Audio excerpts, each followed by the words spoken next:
তাহাকে ধরিয়া রাখিলে হয়তো রাখিতে পারিতাম, কিন্তু সে চেষ্টা করিলাম না। সেও আর ফিরে আসিল না।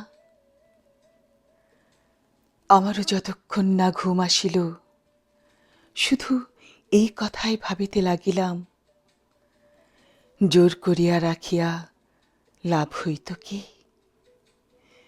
আমার পক্ষ হইতে তো কোনোদিন কোনো জোরই ছিল না।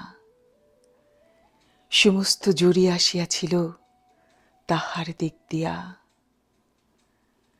আজ সেই যদি বাঁধন খুলিয়া আমাকে মুক্তি দিয়া আপনাকে মুক্ত করিতে চায়, তবে আমি ঠেকাইব কোন পথে?